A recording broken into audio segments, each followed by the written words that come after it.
नारद मुनि के जयंती पर सम्मान समारोह में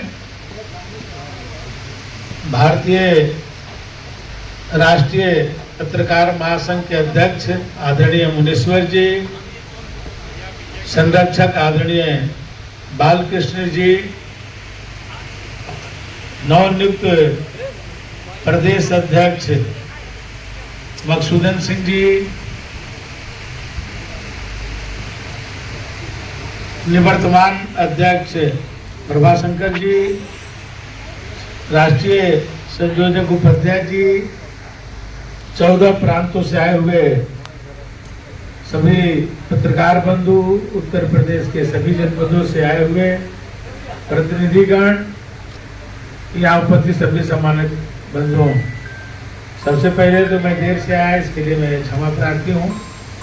पहले से एक दो जगह कार्यक्रम लगे हुए थे, वहां से आने में विलंब हुआ। आप सबने ऐसे अवसर पर इस कार्यक्रम को आयोजित किया है, या जो भी अव्यवस्था होती थी उसको व्यवस्थित करने के लिए नारद मुनि जी सदैव अपने संत महात्माओं को, ऋषि मुनियों को सचेत करते रहते थे। और आधुनिक काल में आप सब उनके प्रेरणा से समाज के जो चौथा स्तंभ है उसके रूप में कार्य कर रहे हैं।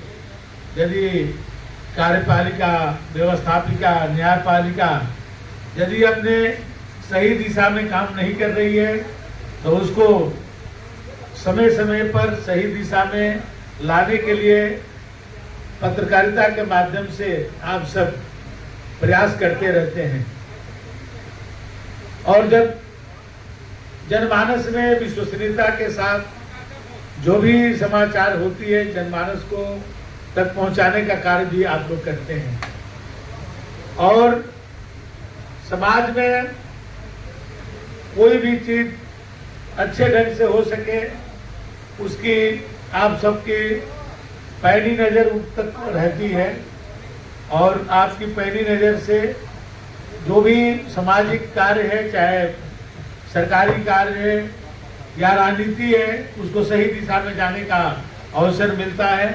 आपका संगठन आपका जिले स्तर पर, प्रदेश स्तर पर 14 प्रदेशों में है। निश्चित तौर पर अपनी कर्मठता के साथ, विश्वसनीयता के साथ और पारंपरिकता के साथ जो है आगे बढ़ते जाएंगे। अपने खबरों को, चाहे कोई भी परिस्थिति हो, यदि उसमें सच्चाई है तो समाज के सामने लाने में आपका प्रयास सदैव बना रहेगा। आप सबने बुलाया, सम्मान दिया, इसके लिए मैं हृदय से आप सबको धन्यवाद देता हूं। माननीय बालकृष्ण जी ने कहा कि और भी चाहे अधिवक्ताओं का या और जैसे रजिस्ट्रेशन होता है, अपने यहाँ भी व्यवस्था है।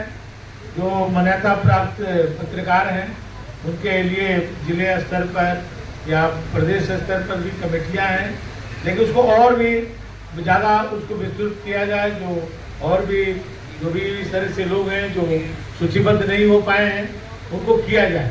लेकिन यदि केवल रजिस्ट्रेशन इस तरह से किया जाएगा तो उसके बने बाइलॉज बने, सब कुछ बने, तब जाकर हो पाएगा। अभी तो बहुत सारे मैं देखता हूँ आजकल, मैंने सोशल मीडिया का जमाना है, कोई घर बैठा हुआ है, कोई बहुत दूर 600 किलोमीटर दूर बैठा है और वहाँ के न्यूज वो डालता रहता है।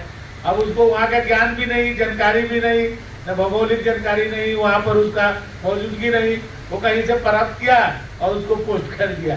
अब ये जान पाना बहुत ही मुश्किल है कि कौन पत्रकार है और कौन पत्रकार नहीं है। जो डाल दिया अब लगता है कि वो पत्रकार ही है, लेकिन पता चले कि कुछ नहीं, कहीं नौकरी करते हैं, कोई व्यवसाय करते हैं, लेकिन कोई उनको चीजें प्राप्त हुई उसको तोड़ करके डाल देते हैं। मैं तो स्वयं अपने जनपद में, मैं आज तक नहीं जान पाया कि मेरे जनपद में कितने पत्रकार हैं। तो ये दूसरे जगह जान पाना बहुत मुश्किल होता है। इसकी एक अथॉरिटी होनी चाहिए, उसका एक क्वालिफिकेशन होना चाहिए कि कौन लोग हैं, उसका मान्यता आप ही लोगों के द्वारा हो, लेकिन मैंने एक सूचीबद्ध हो और एक योग्य लोग, ईमानदार लोग, प्रामाणिक लोग इस जगत में आए तो समाज और बेहतर बन सकता है। क्योंकि सभी संस्थाओं में गिरावट आई है, और मैं ये नहीं कहता हूँ कि चाहे वो कार्यपालिका हो, न्यायपालिका हो, व्यवस्थापिका हो, सब में समाज में समय के साथ परिवर्तन आया है। तो मीडिया भी उससे अछूती नहीं है, मीडिया को भी उसमें है।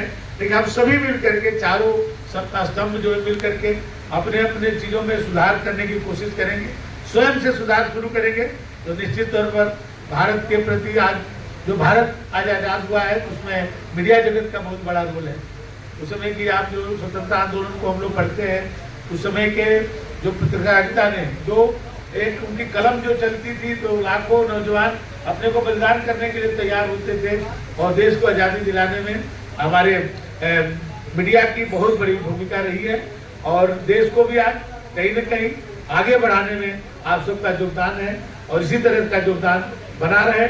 और अपने जो सदस्य हैं उनके भी मैंने जो उचित हित है, उनके मान सम्मान और स्वाभिमान की रक्षा करना भी आपके संगठन का दायित्व है। हम सबको जब भी आवश्यकता पड़ेगी हम लोग आपके साथ हैं। आपने 7 सूत्री मधुसूदन जी ने दिया है मांग पत्र, मैं माननीय मुख्यमंत्री तक उसको पहुंचाने का काम करूंगा और कोशिश करेंगे उसमें से जो भी संभव हो सकता है सरकार द्वारा उसको हम लोग जो है तो उसको पारित करा करके लोगों को सुविधा देने का काम करेंगे। आपने बुलाया, सम्मान दिया, बहुत बहुत धन्यवाद।